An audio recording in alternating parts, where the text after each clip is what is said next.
Baron, how are you? Doc, I'm great. How are you? I'm good. Good. We're actually done with MIFF, haven't we? But we're a bit behind on our getting our episodes out. It's not surprising, but we are behind.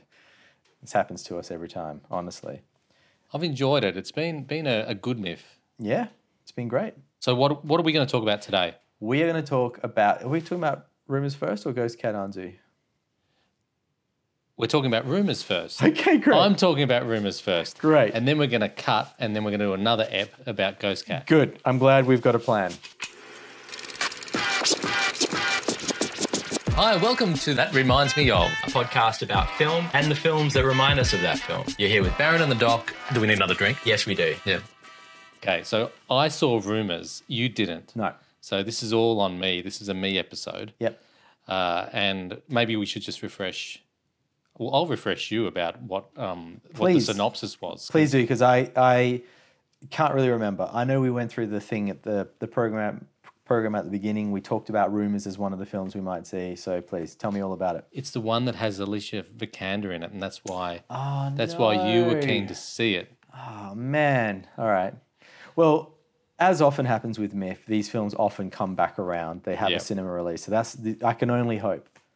Well, okay. So, synopsis, and we've said this before, but we're going to do it again. A gigantic brain in a forest, masturbating bog zombies, Cate Blanchett, Alicia Vikander, and Charles Dance all collide in Guy Maddin's audacious latest film. The G7, led by German Chancellor Hilda Ortmann, played by Cate Blanchett, have descended on a remote retreat to draft a do-nothing communique that passes the buck on a looming ecological catastrophe. Only it's too late for their inaction. It appears the apocalypse is already there. As strange creatures awaken all around them, Hilda must corral her fellow exasperatingly hopeless world leaders, including the Swedish Secretary-General of the European Commission, Vikander, and the presidents of the USA and France on a wild goose chase into the woods. Dun, dun, dun. Wild. So that sounds like a completely bonkers film. And I have two questions for you. Yes. Actually, I have one question for you. How did they get Cate Blanchett and Alicia Vikander to sign up to a film with a synopsis like that? I think Cate Blanchett likes doing cool things. Actually, I saw an interview on YouTube with Guy Maddin and Cate. Yeah. And the other two, he's got co-directors who he's worked with before, they're brothers, Evan and Galen Johnson.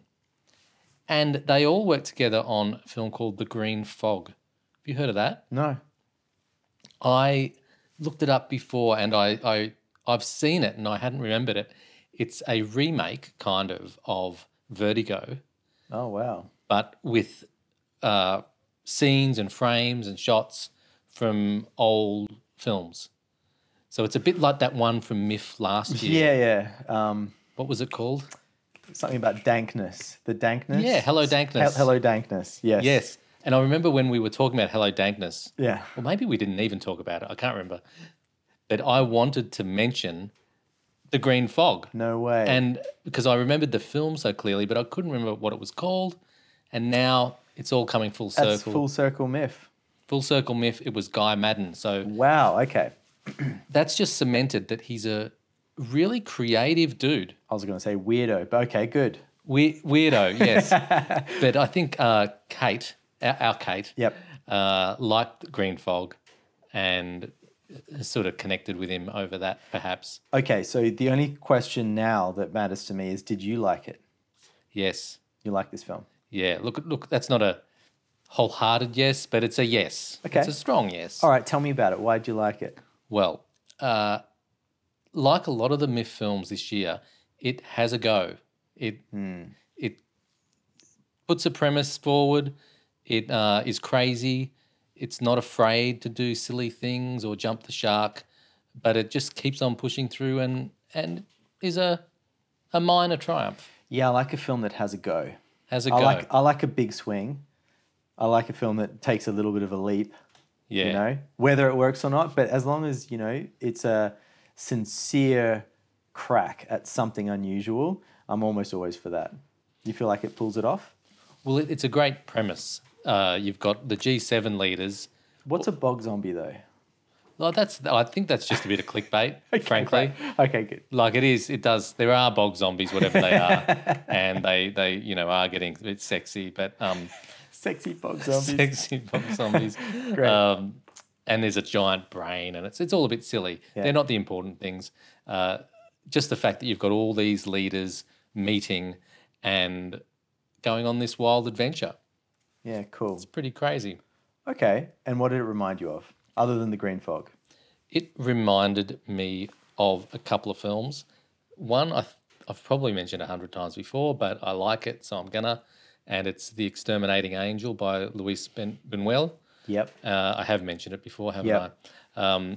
It, just to remind people, I think it's from 1962, and it involves a whole lot of upper crust people having dinner in a house, and all the servants disappear or something like that, and they find themselves completely paralysed and not knowing what to do. So they, for some reason, can't leave the house. I think we talked about this film when we saw Triangle of Sadness. Yes, I think so. Yeah. Yeah, because the classes were swapped. On the ship, yeah. And then suddenly... there's the flip of the classes. That's right, yeah. Yeah. Okay, interesting. Well, this was the same in that you've got all these leaders completely, incapable of A, writing a speech, but B, even existing. Great. And it's nice to see them just, go on an adventure together. Wow. Okay, good. I like it. Did you have another one? Yes, I did. Okay. And it's one that's a call out to friend of the show, Mel Eslyn. Yes. Biosphere. Biosphere.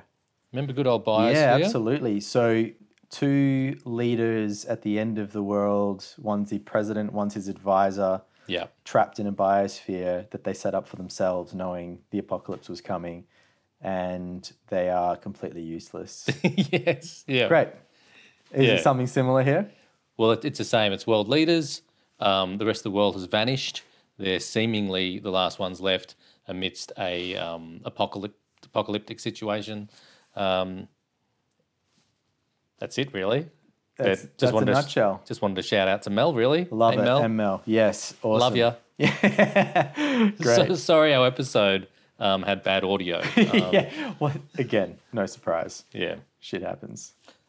Anyway, that's Rumours. I think that's enough for that, unless you Yep. you didn't see it, so you're not going to have anything more to say. No, I've got nothing to say other than it sounds interesting. I think when you read the synopsis, you get a sense that this might be a completely crazy film that is also not good. But you're sort of saying crazy, but has merit, which I think is interesting. It's not one of my top films of all time, Sure. but it's made me very interested in Guy Maddin's work, and he has a swing, and I respect it. Love it. Awesome. Well, any wrap-up words? Should we leave it there? Let's leave it there. Okay, awesome, Doc. Thanks for telling us about Rumours. Rumours.